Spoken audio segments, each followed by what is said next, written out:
Logan and Mackenzie whenever he's down. We, hang out, watch football games together. We watched the 49er game last night together as much as he could before he kind of got ready for you guys for today. He's doing this again, in kind of a nice way of, not only giving back to Southern, but also, doing this to help you guys, okay, which is what he's going to talk about. So give him your attention, be respectful, obviously, as always, and let him talk to you guys. So, Ranger Cairnes, here you go. All right. Good morning, everyone. How's everybody doing today? That's great. Appreciate it. Lively group. All right, so as Mr. Roboto said, I am Major Ranger Cairnes. I'm here to talk to you guys about a little bit of the Army, a little bit of like who I am, and just kind of provide any sort of notes or context, life experience that I can help you guys in your journey along. All right, so the agenda for today, real brief, who I am. I'll get into why I'm here again, provide you guys why I'm not here, then kind of overview of the Army, and then open up the questions. This really works a whole lot better if there's questions from the group. I can talk for a while, but I don't really think that it gets after the crux of the issue. You guys are kind of on the precipice, right? You are about to graduate from high school. You're moving on into the real world. High school's real, but you understand what I'm saying? You're kind of transitioning, so you're about to make kind of a series of major life choices. So if there's anything that I can help you by providing you insights to the Army or just insights to life from another kind of person, I'm more than happy to do that. So I made mistakes, learn from them, and I'm more than happy to help you guys learn from my mistakes so you don't make them like I did. All right? Great. So, who I am. As Mr. Roboto alluded, I'm a graduate of Southern Regional in 2002. So quite a long time ago. Dan and I went to high school together, known him, for my entire adult life. After Southern, I graduated from Rutgers University. I'm a New Jersey kid. I love New Jersey, so Rutgers University, graduated with a BA in history, and then I was able to get my master's degree in National Defense Security Studies at the United States Naval War College last year. That is located up in Newport, Rhode Island. If anyone's looking at colleges, there is a university up there, and I'm blanking on the name of the one. It's where Salve Regina. Salve Regina. It's where your niece went to. Right. All right. So, real quick, I'll go over my service. So I've been stationed at Fort Carson, Colorado, in Colorado Springs. I was there from 07 to 12. And while I was there, I was a platoon leader. So I'm an armor officer by training. So tanks, Bradleys, things like that. But when I was a lieutenant, I had a 25-man platoon of guys roughly your age, 18 to 22, predominantly made up my platoon. So during that time, we did multiple training exercises. We went to Iraq, drove around Iraq for a year, and came back. It was good. So also during my time at Fort Carson, I was a troop executive officer, so a second in command of an organization of about 100 people, responsible for ensuring that the troop had all the equipment and all the maintenance and everything it needed to do to conduct its mission. That was my primary role there. Then later I transitioned to a staff capacity where I was writing plans and things like that. So after that, I went to Fort Riley, Kansas. Kansas State. Anybody familiar with the NC Wildcats football team? No? All right, Manhattan, Kansas, right in the middle of the state. It's a nice place. That's where I live. That's why I was bringing up the Kansas State piece. So while I was there, I was a logistics officer, responsible for an entire squadron, a battalion-sized element of about 600 to 800 people, ensuring that they had all the required equipment, vehicle maintenance, money. So I was a budget officer, things like that. So a lot of boring stuff. But then I got to do something fun where I was a commander of a troop of about 100 people. I had 16 Bradleys, gun trucks, things like that I was directly responsible for the maintenance, directly responsible for the maneuvering, and executing missions with those guys. So that was a fun experience. Later I transitioned into the headquarters troop commander, so I was again in command of about 120 people. So I was at Fort Riley for about 3 years. After that, I transitioned to Fort Irwin, California, which is right in the middle of the Mojave Desert. So I went from the mountains to the plains to the desert in my duty station. So kind of a unique experience as far as being from New Jersey, growing up in Barnegat, about a 2-minute drive to Barnegat Bay, then living in landlocked states, nowhere near water, and it was interesting. So if for nothing else, it gave me the appreciation for living by the water. So while I was at Fort Irwin, I was an OC. So think of a referee during wrestling. He manages the fight, and that's basically what I was doing. So I would drive around with organizations conducting force-on-force, large-scale combat operations, and I would provide feedback for those units and give them, coaching points and tips on how to become more proficient at their job. From there, I transitioned to Fort Benning. So I was down in Columbus, Georgia, which is right on the border. It's about 45 minutes from Auburn University, and I was the executive officer for 129 Infantry, who's responsible for training the entire United States Army on 7 core competencies, or 7 functional training. So sniper school, United States Army Combative School, and different leader courses. We were instrumental in ensuring that the Army got enhanced lethality. So again, deployments, Iraq, Afghanistan, and then Jordan. The cool thing about Jordan, it's a landlocked state. It's surrounded by people that they don't really get along with.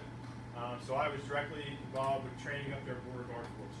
Probably one of the most rewarding experiences outside of just working with my soldiers, but working with a partnered nation soldiers who are on basically the border of a significant combat and operating environment to the north of Syria, and directly resulting in their ability to protect their homeland. So, and to watch those guys go through the progression from, day 1 as new recruits to week 12, they were able to conduct, pretty significant operations in a relatively short period of time. So a lot of fun. My point in all that is, the Army's it's afforded me the opportunity to do a lot of unique things, a lot of different rewarding things in my time. So that's kind of what I'd like to talk about more if you'd like to ask questions, but we'll get into that later. Here's the other thing on the slide. So I've got some pictures up here to kind of capture my service. This is when I was in command. So this is when I was at 5-4 Cav at Fort Riley, Kansas. It's myself and my crew on our Bradley. This was me in Jordan, changing command. So I was leaving command at that point, handing off the guidon, so to speak, to my successor. Down here, this is me in 2007, 2008, excuse me, and that's at the Victory Base Complex in Baghdad. So when Saddam was in power, he had an entire complex built for all of his palaces, and he had a man-made lake built right in the middle of the desert. It's beautiful up there, it was. So the interesting thing is when we took it over, they put a driving range up into the lake. So before going down to my platoon after completing some training, was hitting some balls into the lake. So it's kind of a unique and, I think, looking back, kind of a funny experience. In the middle of a war zone, at Saddam's palace, here I am with my 9mm on my hip in golf balls for some, for some leisure. So when you're deployed, you got to find things that kind of keep your mind occupied on something other than what it is you're doing. And then here it's me jumping out of an airplane. Did it when I was younger. Had one jump recently when I was a little older. Didn't go so well, so I don't jump out of airplanes anymore. So if you guys want to do it, have at it. It's a young man's game, a young soldier's game. Excuse me. All right, so that's me in a nutshell. Any questions about who I am? All right, so I went to Southern Regional, right? I played sports. I ran track. Played soccer. Yes, go ahead. What made you want to join the military? What made me want to join the Army? So it was really kind of a lifelong ambition. My cousin went to the United States Military Academy. My uncle went to the United States Military Academy at West Point. My father was in the Marine during Vietnam. Both my grandparents were in the Navy during World War II. So a lot of my family has served, and it's something that I had an interest in doing.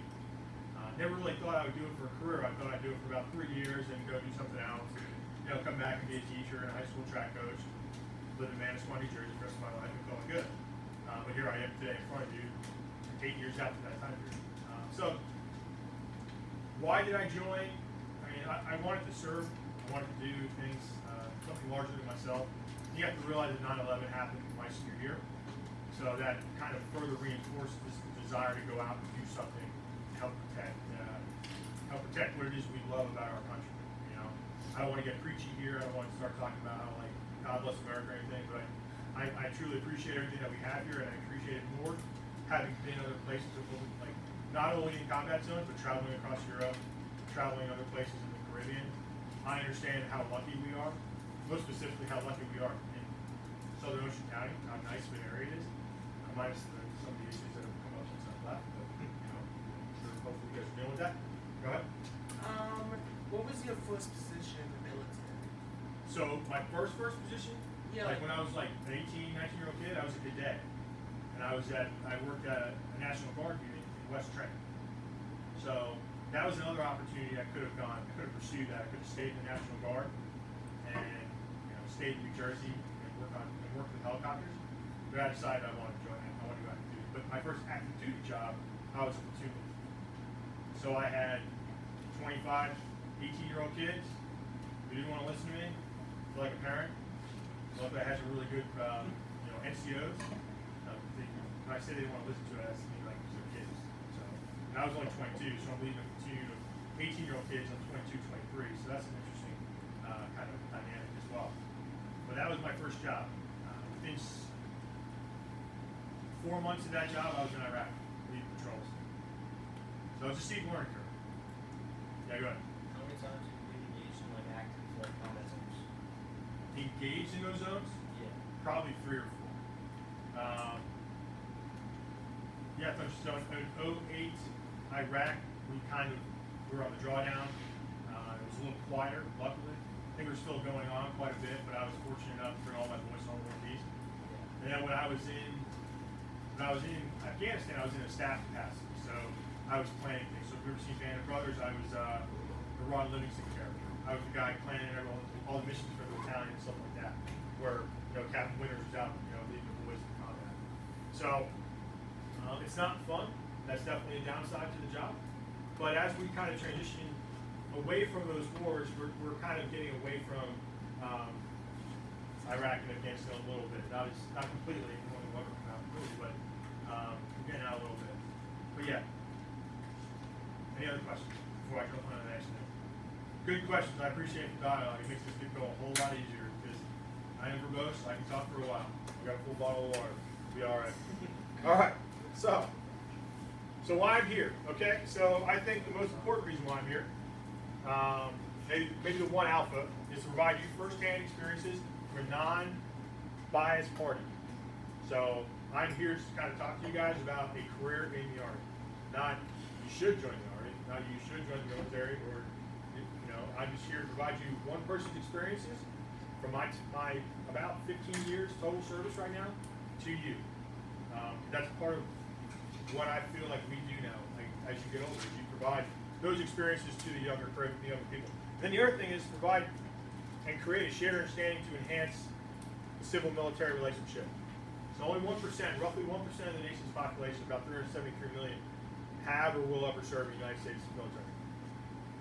So there's obviously a significant gap that exists there. So it's important to ensure that both sides of the aisle understand what it is we do. Right? So that's what I'm here to do. Dispel any misconceived notions, misunderstanding about what the military is and what it isn't. So please, we can go down a rabbit hole, right? Sorry, that's my vernacular. We can go into some greater details about things that are not really career related. Just have something you're passionate about, something you're curious about regarding the military. I'm here to do that. So please leverage this conversation. Okay. So why I'm not here, right? Tell war stories. They're boring. They're not really exciting, right? Recruit. I'm not here to recruit. I'm not here to tell you what to do with your life. I'm here to provide you with information so you can make an informed decision about your lives. I don't get paid to be a recruiter. That's somebody else's job, and I don't want to do it. So please understand that. I'm not here to tell you to join the Army. I promise you that. If I was here to tell you anything, I'd tell you to join the Coast Guard. By the week. All right. I'm also not here to waste your time. All right. So please be engaged. Please ask questions because this is your lives. You're 18 years old. You're about to graduate from high school. I'm sure a lot of people are telling you figure out what you do in your life. This is how you come to an informed decision by understanding stuff, understanding options that are out there for you. All right. So real brief overview of where the United States Army is currently. Right. So this is a graphical representation of all the CONUS, so the continental United States duty locations and what units are there. So all your light formations are predominantly on the East Coast. There we go. So they're light, and well, these guys are light too. So these guys are light, but anyway, that'll make more sense later. So I've served here at Fort Riley, Kansas, 1st Infantry Division, Big Red 1, no pun intended. Ran it at the Big Red 1 guy, got served at Big Red 1. There's one right near us. What's that? So there's one pretty close to us. Yeah, relatively speaking, 10th Mountain is probably about 7 hours from here to Watertown, New York. It's cold up there.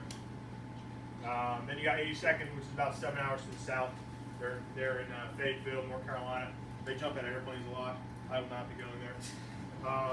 Then you have the 3rd Mechanized Infantry Division. They're down at Fort Stewart, which is the vicinity of Savannah. So if anybody's been down to Georgia, Savannah is a beautiful city. They're about 35 miles from Savannah. Then the 1st Cavalry Division. They are located in Killeen, Texas, about an hour north of Austin. So if anybody wants to go get weird in Austin, you go do that. So this is a lot of horses there. 1st Cavalry Division. So we are no longer a horse, we don't ride horses anymore. But that's more to the lineage. That's the tradition of the organization. But yes, the cavalry used to ride horses quite a bit. I ride them for fun sometimes. It's a good time. You've never done it. It's fun. Make sure your stirrups are right. Okay, and then you've got the 1st Armored Division out of Fort Bliss, Texas. It's in El Paso. If you remember a little while ago, there was a shooting in a mall, and there's a soldier who was out there saving lives. He was one of those soldiers that served the 1st Armored Division. So, then you got 4th Infantry Division. You see the patch. It's the one I'm wearing. I've served there. I serve there right now. They're in Colorado Springs, Colorado. So they're about an hour south of Denver. Near a lot of Steamboat, Monarch, Snowmass. There you guys ski or snowboard. That's kind of a mecca. And then you got JBLM up in Fort Lewis, Washington, vicinity Seattle, and 7th Infantry Division. And then here you've got 2nd ID. But we've also got organizations in Alaska. We've got them in Germany, Italy. So there's kind of a lot of unique experiences just for the standard Army stuff. So, any further questions about this? All right. Great. All right, then unit types. I'll give you guys kind of a brief overview of kind of the 4 distinct types of organizations in the United States Army. So we have special operating forces. So you've got your special forces guys, you've got your Ranger Regiment people, and you've got civil affairs and PSYOPs. Don't worry about those; those are really that important for this conversation. So the SF teams, I'm sure you guys have all heard of. You've got maybe friends, you've heard of people who serve special forces. Those guys are small unit tactics. They do a lot of really interesting, unique missions. They're a very highly trained elite fighting force. Very selective in their hiring, and it's a really